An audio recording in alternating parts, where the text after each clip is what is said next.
What we're going to do today is take a plain Jane kind of XHTML document like the one you see here, which is similar to what we did last week. And we're going to transform it into a basic web page look like that. The colors are deliberately kind of garish just to make it clear what the various pieces are. Please don't try this at home, kids, because it's ugly. But it'll make the point, and I think you'll be able to follow along and see how we did this. So this is where we're going to end up.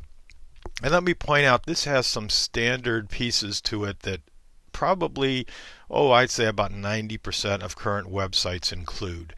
It's got an area called a header, which is this green area, and in the header we have the H1 that describes what the page is about, and below that we have on the left a column with our unordered list. That's going to be the list of links to the various weeks.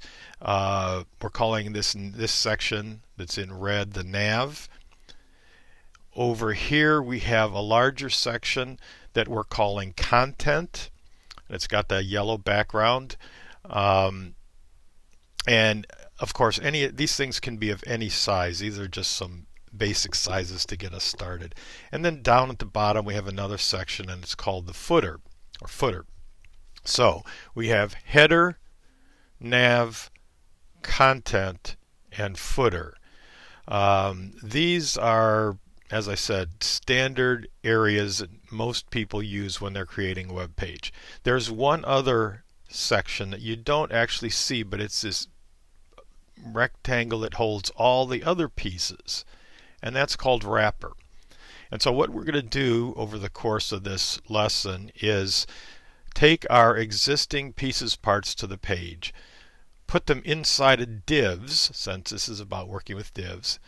Give each of the divs a title. So the title of this green div is header, the red one is nav, the yellow one is content, the gray one is footer, and all of them are contained inside of a larger div, and that's called the wrapper. So that's what we're going to be doing, and in the process we're going to set up the divs. We're going to create an internal style sheet. And in that style sheet, we're going to define each of these sections so that it looks the way we want. So we're going to actually define header, content, footer, and nav. And we're going to define these using the selector ID, which I know people are still wondering what the heck is an ID. And if we have a little time, we might even do a span, but that may have to wait for another lesson. So let's get started. That's what we have to start with. I have opened up the page in Text Wrangler, and it looks like that. And let's see, anything about this. I've added the attribute to the HTML tag, this XMLNS, which gets rid of that one validator warning that many of you had.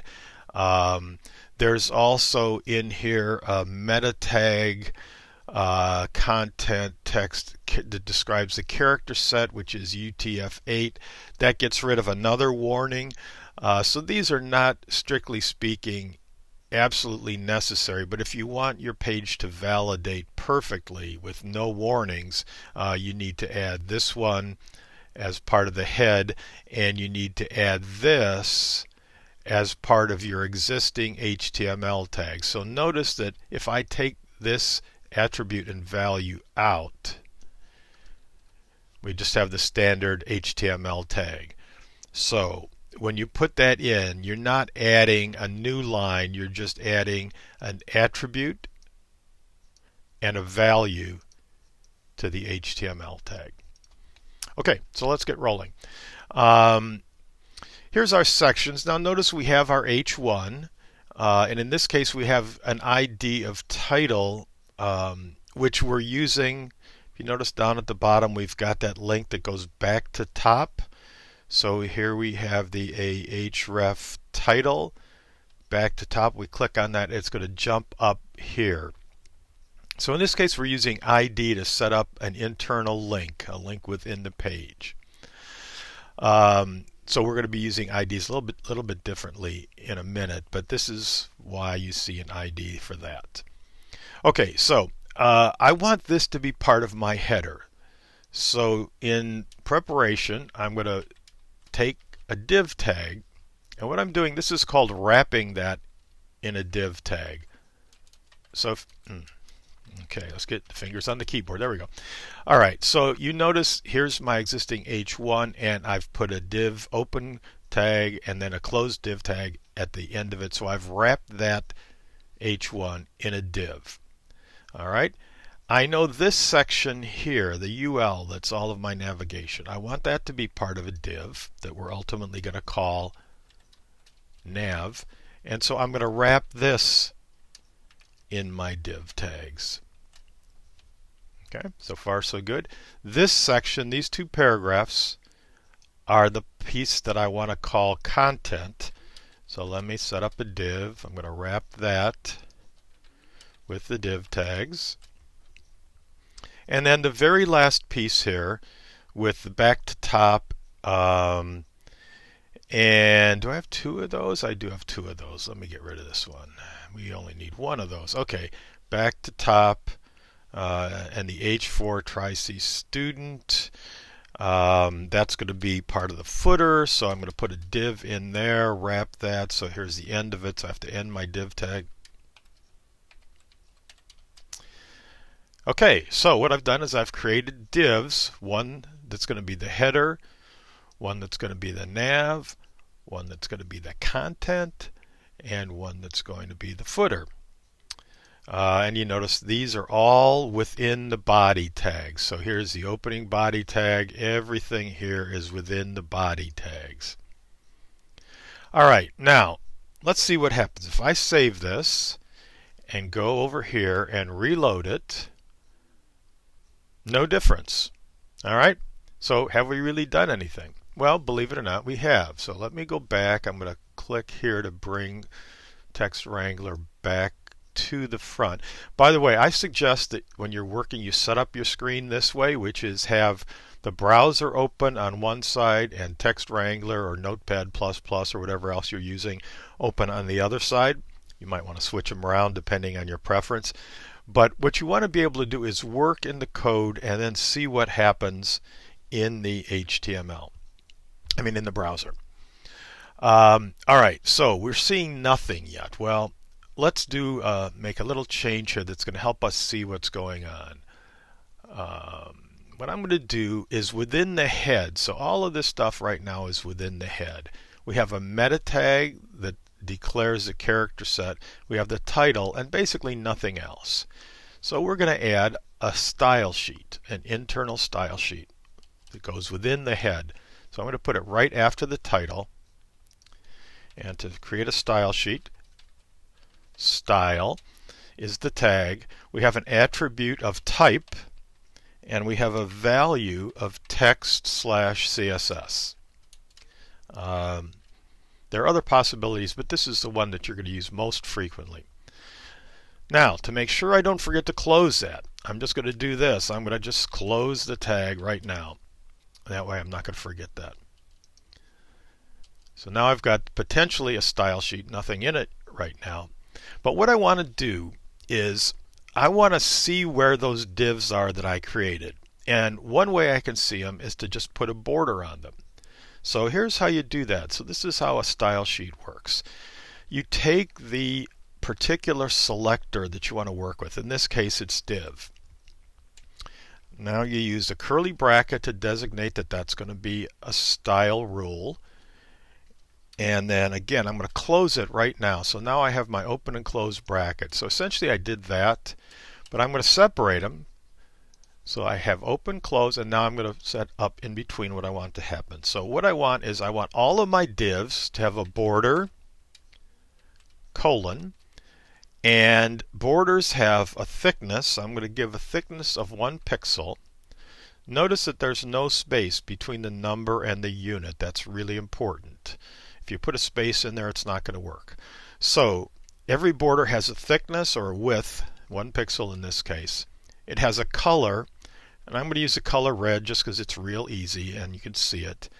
And it has a style, which can be solid or dotted or dashed, or there's actually several more styles, but I'm just going to use dotted because, again, it's easy to see. So this is my selector, div, which means I want to work on anything that's called div. Curly bracket. This is my property. The property is border. Then there's a colon, and then these are the values that become part of the border. A thickness or a width, a color, and a style. All right, so let's see what we have now. All right, now, so we have done something. This is the first div. Here's the nav div. Here's the content div, and here's the footer div. So we're making some progress. How wide are they? Well, if you grab the corner of the browser, let me see if I can grab the corner of the browser window. Oh, I've got too many things overlapping here. Let me try this. All right, stay tuned while I get this straightened out. There we go. So now watch what happens as I change the size of the browser. You notice that the width of these divs is automatically the width of the browser window. Why? Well, it's because I didn't give them a width, so they're doing what's natural to them, which is to fill up the entire browser. We may want to change that. But are we going to change that right now? Well, not quite yet. Let's go back. Excuse me. Here in our style sheet, we haven't done much yet. So all we've done is we've put a border on everything. Well, now what we want to do is we want to target each of these divs separately, because we want to make this header div, we want to make it yellow or whatever it is, or we want to do something with the width or something with the typeface in it. We want to make this nav div much narrower and a different color. Similarly, content we're going to do something with, and the footer. So in order to target them, they have to have names so that we can refer to them specifically. The way it works in CSS is there's two ways you can give anything the name that you want. You can make it an ID or you can make it a class. We're going to use IDs, and here's why.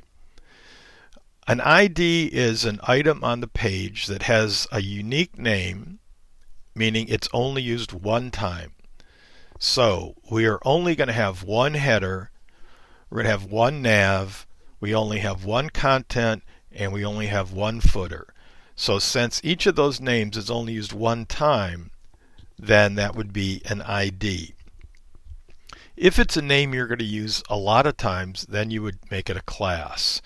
And we're not going to use a class right now, but just for example, you might want to make every now and again a word red. I mean, you want to make it the color red.